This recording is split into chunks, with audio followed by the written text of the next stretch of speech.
Bito is all the way in the way. Hi, welcome to Center Pages. Get down, Chito, so I can sit down and talk to my people about my books. He is terrible. Come on. Got me on this daggone camera. Come on. He is so. Oh my goodness. Where you can't go up any further, Chito. Goodness. I can't even spray the perfume now because you in the way.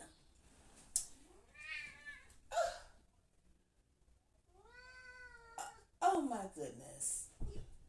Okay. Welcome to Center Pages. Welcome back to my Chiena, baby. After all that daggone chaos, let me move up a little bit closer. He just want to get down.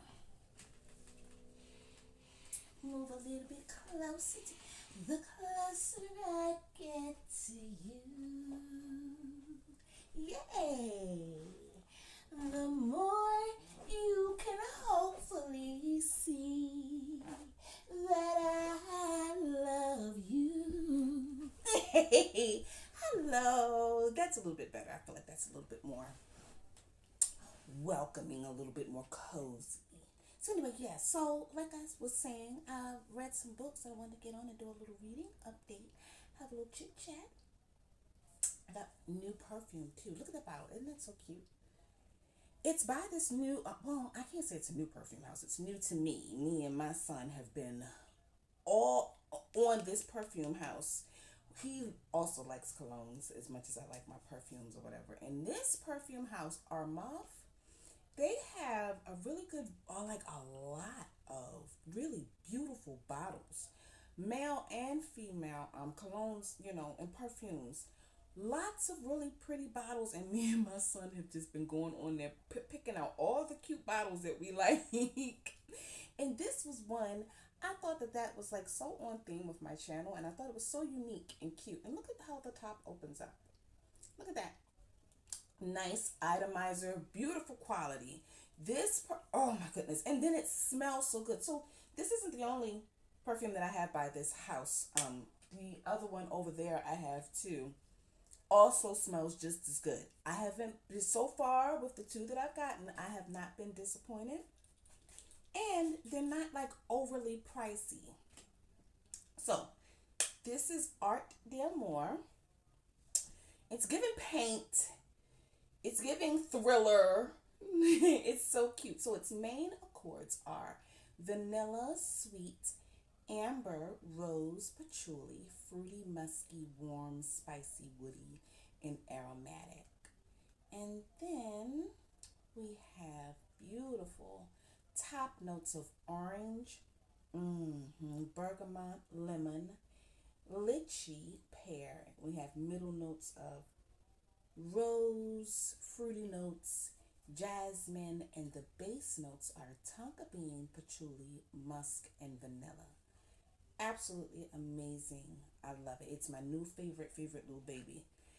I'm getting ready to put it up though for the so I can bring out my new spring scent. So I figured that this would be like my last fall scent before that I feature on the channel before I start featuring my spring scents. So there you have it. That's so cute, cute little top and atomizer. Yeah.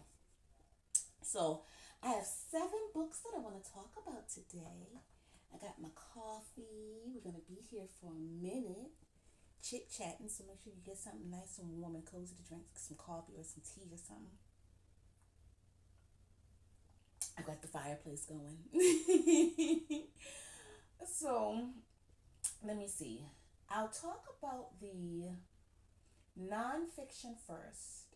I read 1 nonfiction and then 6 fiction, and I'll do my 2 shortest reviews first, and then the last 5 will be here for a little while. Oh, let me see. Before we get into that though, so I have actually been getting through this project. I have been reading the books on my shelf, and I've been reading them on my own, and I've also been immersive reading some. And so, one book that I'm almost done immersive reading is Gone Girl. I'm going to finish the last couple hours of that today. I'm on page 380, and there's only like a little over 400 pages to complete it, like 420 pages. So I'll be done that today. That's what I'm going to do when I get done recording the video. I'm gonna go for a little walk, and then get back. Maybe take me a bath and listen to the last 2 hours of that. And then also, so I'm almost done that. Also, I'm almost done. Let me see. I finished last night Cackle. I finished Cackle. So I'll have the review for Cackle and Gone Girl coming up in the next video, along with this one that was also on my shelf back there, The Good Guy by Dean Koontz. I love a good Dean Koontz, so I'm looking forward to starting that next. I'm going to do that. Also, let me see what's in my Libby library that we can talk about. Let me see. I'm going to be starting The Good House with my homegirl Kyra, coming up this week too. Cackle was good by Rachel Harrison.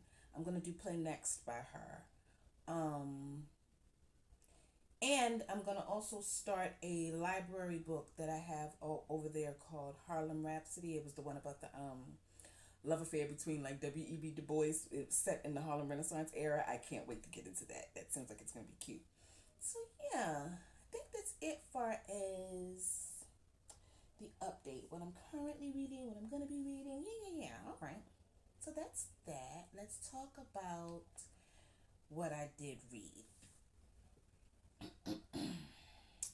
So the nonfiction first was The Year of Less by Kate Flanders. And it's The Year of Less. How I stopped shopping, gave away my belongings, and discovered life is worth more than anything you can buy in a store. I gave it 5 stars, and the description goes: in her late 20s, Kate Flanders found herself stuck in the consumerism cycle that grips so many of us. Earn more, buy more, want more, rinse, repeat. Even after she worked her way out of nearly $30,000 of consumer debt, her old habits took hold again. When she realized that nothing she was doing or buying was making her happy, only keeping her from meeting her goals, she decided to set herself a challenge. She would not shop for an entire year. The Year of Less documents Kate's life for 12 months, during which she bought only consumables: groceries, toiletries, gas for her car. Along the way, she challenged herself to consume less of many other things besides shopping. She decluttered her apartment and got rid of 70% of her belongings, learned how to fix things rather than throw them away, researched the zero waste movement, and completed a television ban. At every stage, she learned that the less she consumed, the more fulfilled she felt. The challenge became a lifeline when, in the course of the year, Kate found herself in situations that turned her life upside down. In the face of hardship, she realized why she had always turned to shopping, alcohol, and food, and what it had cost her. Unable to reach for any of her usual vices, she changed habits she'd spent years perfecting and discovered what truly mattered to her. Blending Kate's compelling story with inspiring insight and practical guidance, The Year of Less will leave you questioning what you're holding on to in your own life, and quite possibly lead you to find your own path of less. It was a really beautiful book. I enjoyed it. 5 stars. I said I thoroughly enjoyed this little light nonfiction book. The author tells us how she took off of spending money on absolutely anything that was not necessity, and this also included her sobriety journey. One of the things that stuck with me that she mentions is how utterly annoying and unsupportive people can be when you tell them that you're not doing something anymore, like drinking, or cutting something out of your life, like shopping. how unsupportive they can be when you decide to no longer be the person that they're used to you being. But she said that she had always stuck with the cycle, and what she also said was that she had this girlfriend. I forget her girlfriend's name, but her girlfriend was such a good friend because she was the one friend that held her accountable and would call her on her bullshit and would make sure that she stuck to her challenge for that year. This girlfriend was one of the few people that their friendship had started over the internet and had really deepened into something quite powerful and meaningful. Their friendship was really meaningful because this friend supported her in her sobriety journey, in her no spin journey. This friend really said, look, is this something worth breaking it over? If not, then don't. And that was cool. I really enjoyed that. So anyway, that was something that I had just thought about. I didn't put in directly in my review, but that friend was a good part of the book. I said, I said, but what she said that had always, but what she said that she had always been stuck in the cycle. She said that she had always been stuck in the cycle of wanting more, buying more, and then needing more money. But when she decided to want less, she could buy less and ultimately save more money. Nothing beats a made up mind, a mind that has changed the way it thinks about matters and about life goals. When you want less, you will consume less. You just have to get to wanting less stuff. I have to change the way that I think about certain money habits that I have. I admit. I have a way of justifying purchases with, well, I need it for work. Which, okay, maybe sometimes with some things I do, but more than anything, I be kind of like justifying my spending habits with saying that it's for work, and I could definitely work on that. This book was inspirational in that matter. I said I like that she says that some of the things I had learned to love most about myself had only become evident when I changed my life. She said digging myself out of debt showed how much determination I had. Living on a tight budget proved that I could be resourceful. Taking control of my health proved that I was, in fact, in control of my body and my mindset. Not drinking alcohol continued to teach me I didn't need to be under any influence to be or have fun. Giving up shopping for a year demonstrated I had more willpower than I thought, and I was happier when my attention wasn't focused on what I could acquire. I thought that that was just a really good book. I thought those were some cute and really, really good insights that she came to about herself. The book was definitely motivational. It was a compelling read and an inspiring read to do something a little bit different with myself and with my finances and things. I don't know that I would, go on a complete no spending ban as drastically as she did, but curving certain spending habits and what I am buying and things like that I don't need to buy any more of, definitely could take a lesson and learn. So yeah, 5 stars. All right, so now we'll get into my nonfiction and my first two shortest reviews. Burning of the Cross by Nikki Giovanni. I gave it 4 stars. Only gave it 4 stars because the audio recording of it was like one of those virtual voices, which made it annoying to stick with and kind of hard to stick with. But it was such a good story that I ignored it. I only took a point off for that horrible audio recording, digital recording of it. That was the only thing that dragged it. Other than that, the story was excellent. So I said 4 stars. Things are rarely, in the book description, I didn't say, my bad. The book description is things are rarely what they appear to be. This is a truth Brielle Mason learned firsthand as she finds herself in love with the mysterious boy from the other side of the tracks. She falls for Aiden Conway and lets her guard down only to find out that the old saying is true. Everything that glitters ain't gold. quickly becomes the backdrop of her life as she's led right into the clutches of the man from her nightmares. Brielle and her friends become trapped in a cabin with the racist predators with racist predators all around them. Will they survive, or will the terror cell Aiden led them to take the crew out? Find out in this heart wrenching, humorous, bloody tale of love, hate, racism, and hard decisions. Find out what happens in this affair of Jeffrey County burning of the cross. This was good. I enjoyed it.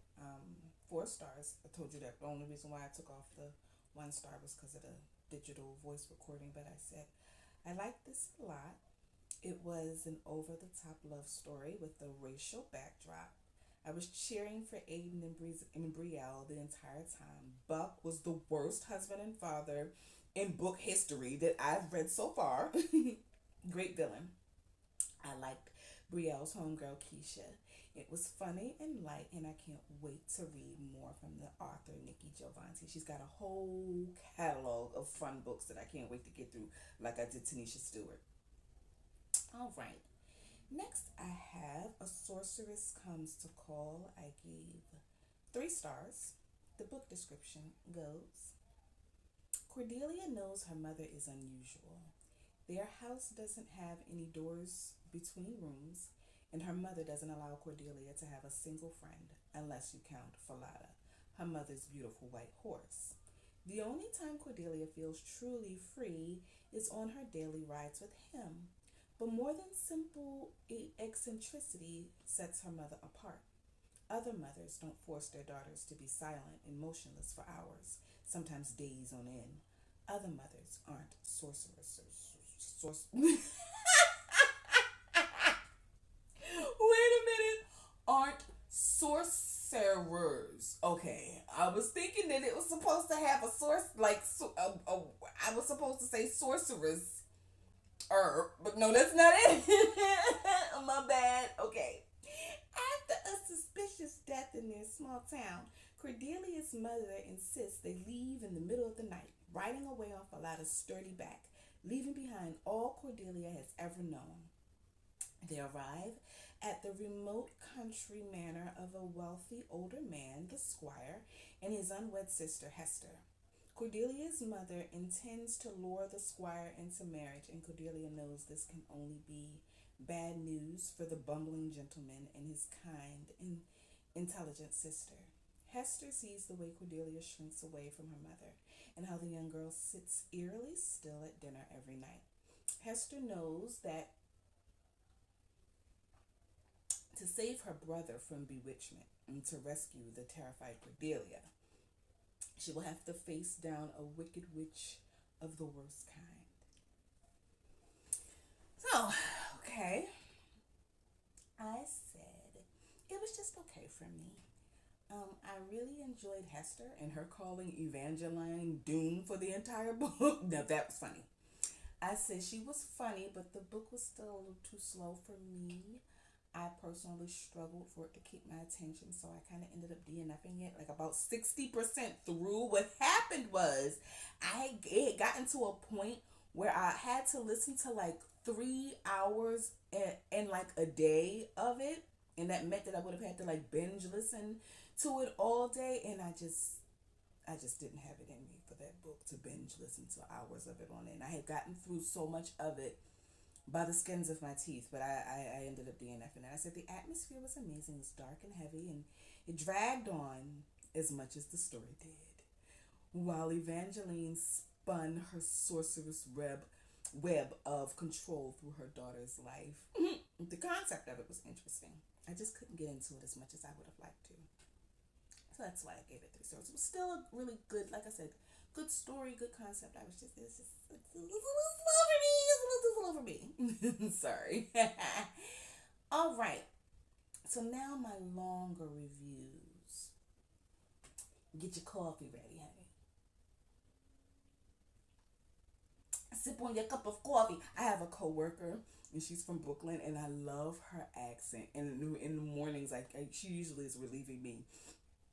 So she goes and gets her coffee in the morning, and she's always talking about, whenever she says the word coffee, she says it's with that heavy Brooklyn, New York accent, the coffee.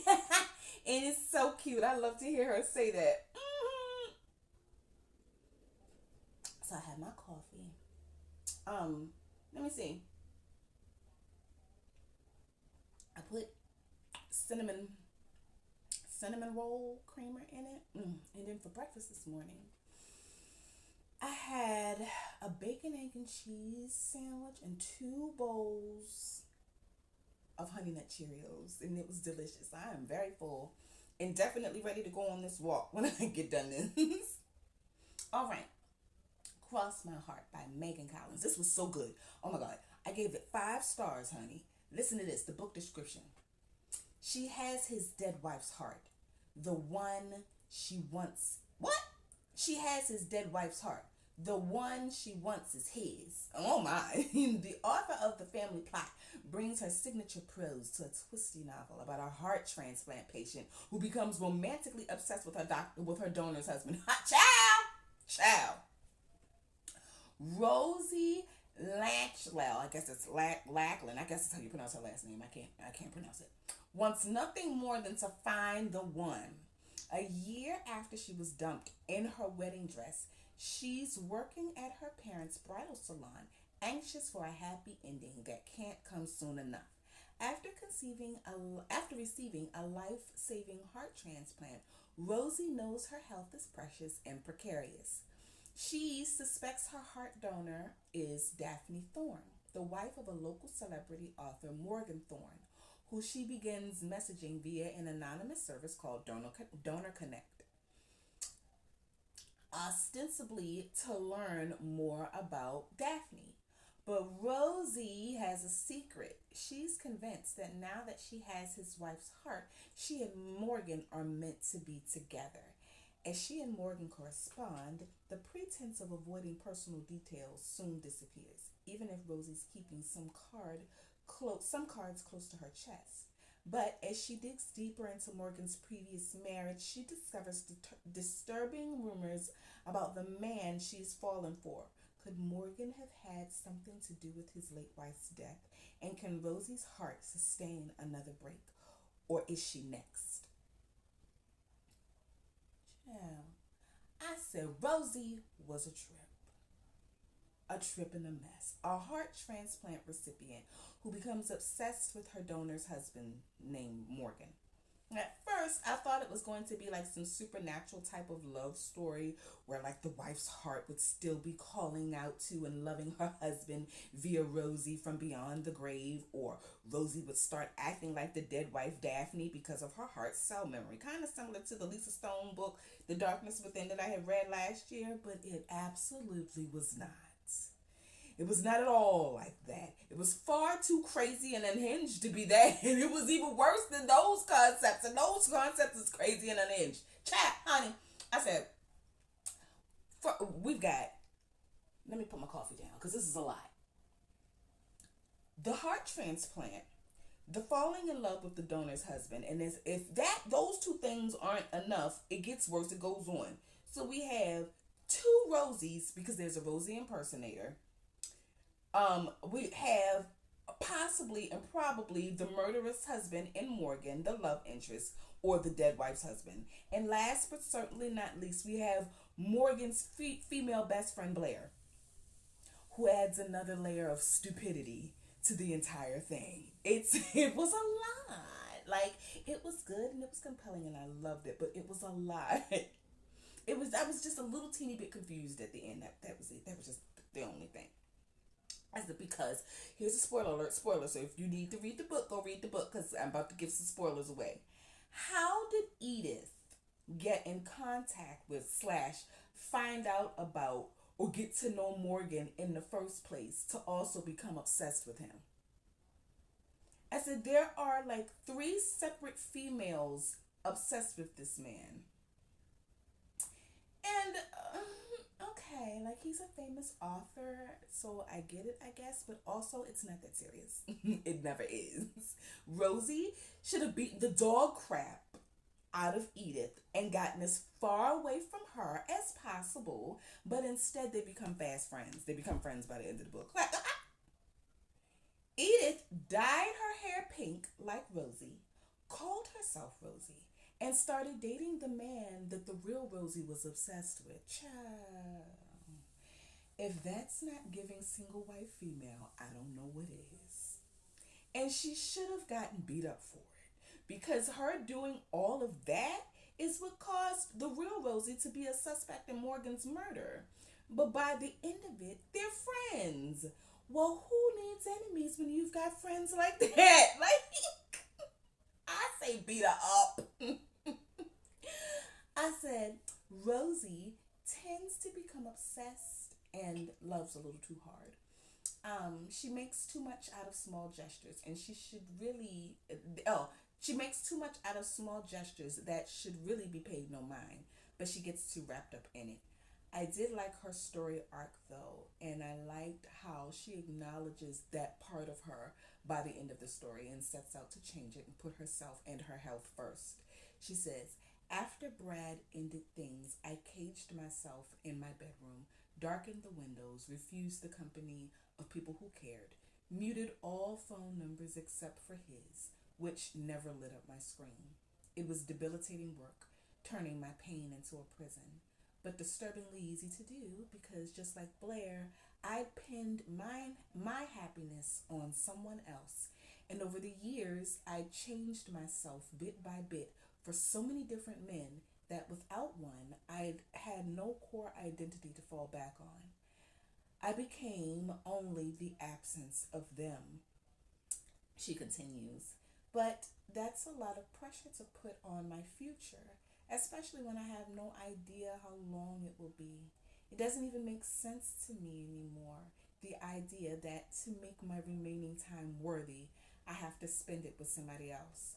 My time is already worthy just by it being mine, and I can use it to do the things I love, laughing with friends, reading good books, listening to Taylor Swift, finding ways to ease people's burdens, and who knows what I'll discover about myself when I'm not worrying over a relationship or stressing about romantic prospects. Who knows what else I'll become, even if my worst fear comes to fruition, even if I'm alone in the hospital during my final moments, at least I'll know that I actually lived, that I loved and cherished myself when I did.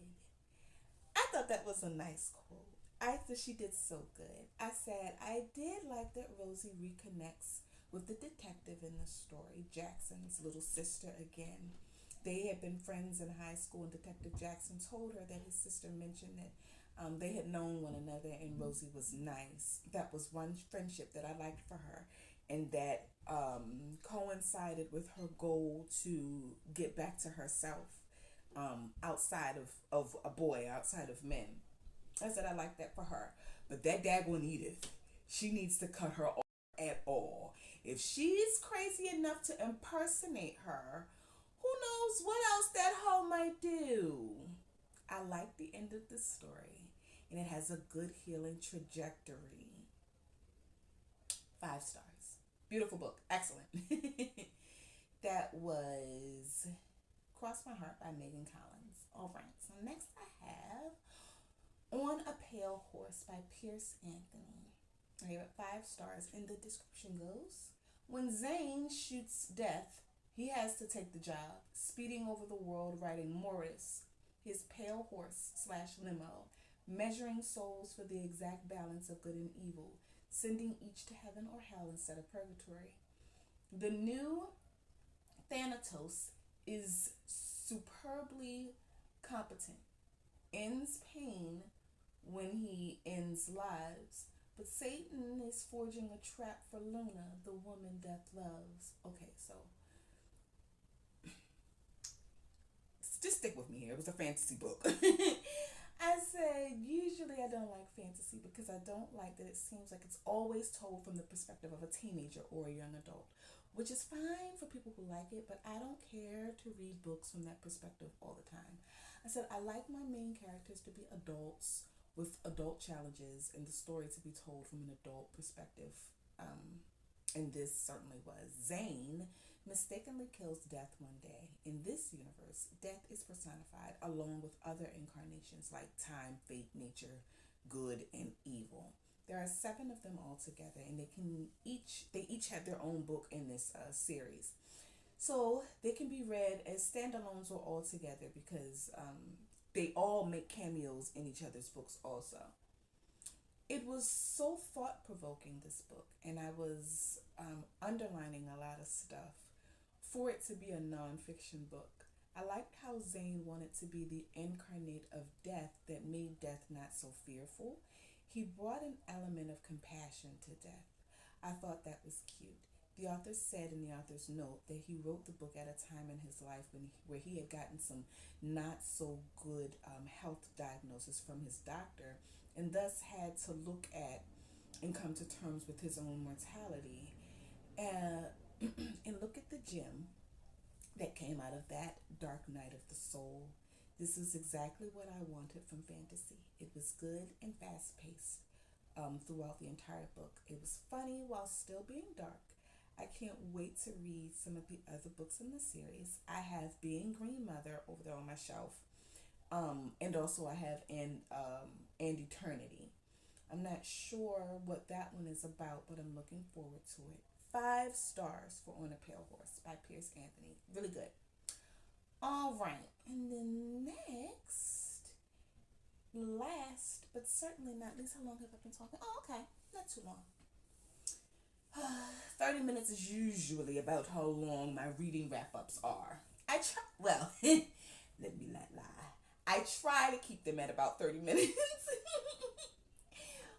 A lot of them run a little over, but it's fine. You like being with me, and I like being with you too. All right, last I have The Reformatory by Tananarive Due.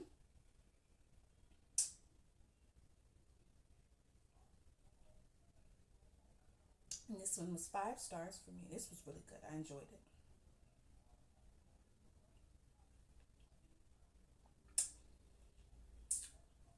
And the description is set in Jim Crow, Florida, follows Robert Stevens Jr. as he's sent to a segregated reform school that is a chamber of terrors where he sees the horrors of racism and injustice for the living and the dead. Gracetown, Florida, June 1950. 12-year-old Robbie Stevens Jr. is sentenced to 6 months at the Gracetown School for Boys, a reformatory, for kicking the son of the largest landowner in town in defense of his older sister Gloria. So begins Robbie's journey further into the terrors of the Jim Crow South and the very real horror of the school they call the reformatory. Robbie has a talent for seeing ghosts or haints, but what was once a comfort to him after the loss of his mother has become a window to the truth of what happens at the reformatory. Boys forced to work to remediate their so called crimes have gone missing, but the haints Robbie sees hint at worse things. Through his friends Redbone and Blue, Robbie is learning not just the rules, but how to survive. Meanwhile, Gloria is rallying every family member and connection in Florida to find a way to get Robbie out before it's too late. The Reformatory is a haunting work of historical fiction, written only written as only American Book Award winning author Tananarive Due could, by piecing together the life of the relative her family never spoke of and bringing his tragedy and those of so many others at the infamous Dozier School for Boys to the light in this riveting novel. Oh, this book was so good. So this, so the Dozier School for Boys, the relative of Tananarive, he was 15 when he went to the Dozier School for Boys, and he didn't make it out. He ended up dying, but she wrote this story kind of in his honor, and it was so good. It reminded me of Madness, about the Cromwell institution well, Asylum here in Cromwell, Maryland. It reminded me a lot of that book. Let me tell you. I said this book was really good. 5 stars, baby. 5 big, fat, juicy stars. It took me so long to get into it because of the length, and it started off slow for me. So I just one night I just locked in, and it got really good. Especially at that with the midway through twist. I said this book is set in the 1950s Florida at the Gracetown School for Boys, where little 12-year-old Robbie Stevenson has been sent for 6 months because he kicked a little white boy named Lyle for trying to take advantage of his sister Gloria. While he is in the school, he can see the spirits of the boys that have been killed there over the years due to neglect, assault, and racism at the hands of Warden Haddock. I was struggling a little bit with it for like the first 6 hours, but after Robbie gets to the school, things really pick up and it gets much more interesting and compelling. Getting caught up in this institution as getting caught up in this institution is just as abyss like and horrifying as the insane asylum from the book Madness I read last year. I said, very reminiscent of that institution in its hopeless labyrinth of hallways and paperwork. Honey, poor Robbie. I know he hated every second he was in that reformatory, but wow, was it a good coming of age story. He grew all the way up while he was in that place, and I was here for all of it. It tugs at your heartstrings and has you rooting for every little black boy, even the dead ones, in that institution, because they were all victims of a disgusting system that just wanted to swallow little black boys whole. Madness was a good read of an institution like this told from the outside in, while this was a good read, a good story as an institution like that told from the inside out. Um, you get a real first person account of how horrific it was for these children. They are legal children, gosh, in these types of places, and it's gut wrenching. You have to be in the mood for it, so be careful. But it's so worth it. It was so worth it. 5 stars, beautiful, beautiful, beautiful. I loved it. So I had a lot of good reads. I had fun these past few weeks reading over everything. And like I said, I've got some good things coming up. Oh, I'm reading The Escape Room, also by Megan Golden. That's about to be get into being real good. I'm gonna get deeper into that. That is about um a group of co-workers and their company puts them in locks them in the elevator, and they gotta do or die, honey. Do or die. And I'm here for it. You know what I'm saying? They got to put up or shut up. So that's gonna be fun. I like a good read like that. I thought that was different. I haven't done like an escape room um read in a while. So yeah, I will wrap this up right about now. So I'm editing, right? And I get on here and I realized as I'm editing it, I had left out a whole book. I knew that video was extra short for a reason. All of my videos are at least like 45 minutes to an hour. I knew something was off. I left out a book. Plus, so I said, well, let me get on here and do my last book. And also, I wanted to show you my cute little tote bag that I got with the kitty cats on the different poses on the book. I thought that was cute. That was cute. And I can show you my new Bible for the year. I got a new, I finally got my new Bible for the year. I did last year the read the Bible in a year with the daily little excerpts, but it was with the New Living translation. It was the New Living translation, but they also had the Message translation like that in the through a year, and it took me a little while, but I finally got it and I'm really excited. I started it yesterday. I started yesterday, so I know that I'm a bit late into the year for it. I don't know if I want to play catch up with the first like 3 months, or if I just want to go ahead on and let this take me into next year. Um, I I don't know. I'll have to see what my mood is like. Cause trying to play catch up with it takes so long. It's so, oh my goodness, it's kind of like the worst. So I don't know. I'll see how I feel about that. I'll probably just end up letting it take me into next year. But hey, I'm really excited about it. I got it.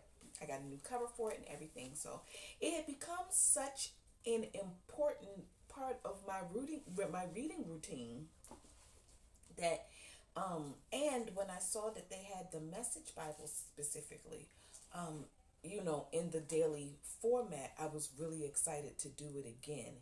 So like for these first 3 months, I my little reading routine has been a little thrown off, because I used my Bible reading every night as like my kickoff to my reading routine for the night, and not having that as in my routine was kind of throwing me a little bit, because I enjoyed it.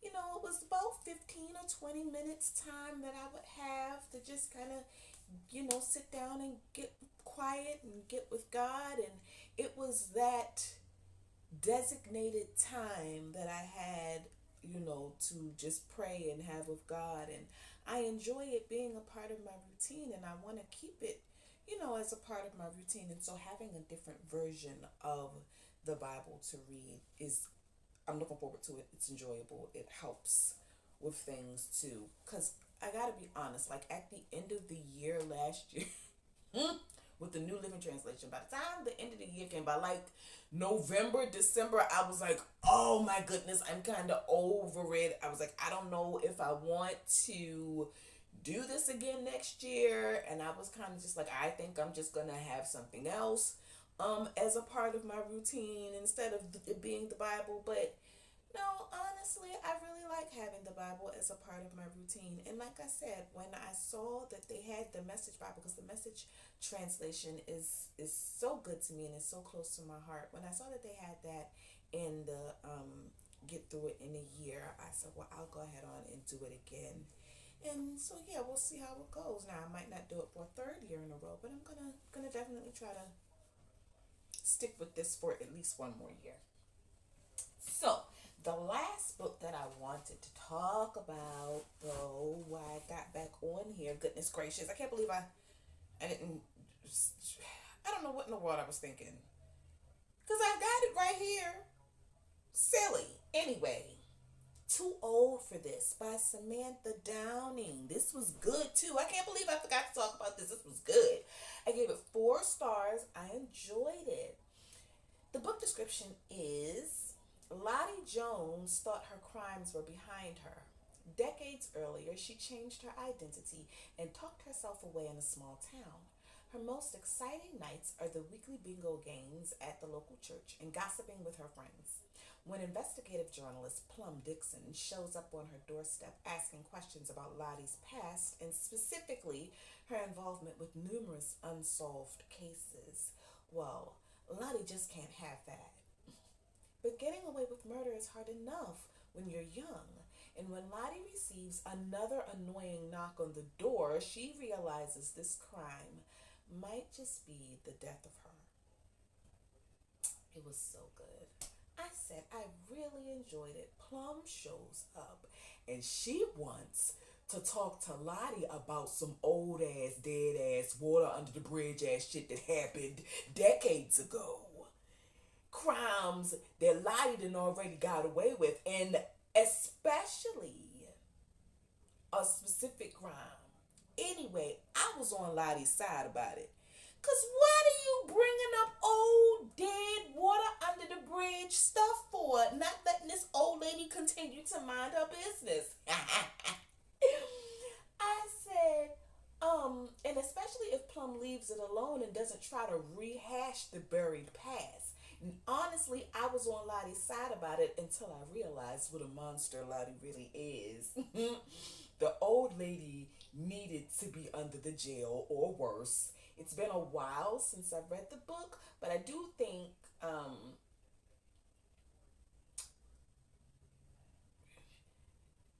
what in the world? I said it's been a while since I've read the book, but I don't think they went into too many details about what she had did in the past and had gotten away with. Okay, that's what I got a little typo right there. But anyway, yeah, they didn't get into too many details about what she did in the past. But if she was anything in the past like she is now, which I'm sure that she is, she's just gotten older. That lady definitely deserved to be under the jail. Probably worse. She probably needed to get that good penalty. The law needed to have at it with her because Miss Lottie Dottie, we like to party, was a mess. She immediately kills Plum and everyone associated with her. It's early on in the book that she kills Plum, so that's really not a spoiler, but it's kind of a spoiler. But the fallout of everything that she has to do after she kills Plum is what the rest of the book is about and is what solidifies her as indeed a good villain. It was a good book. I had to share it with you. Anyway, all right, I'm done. See you.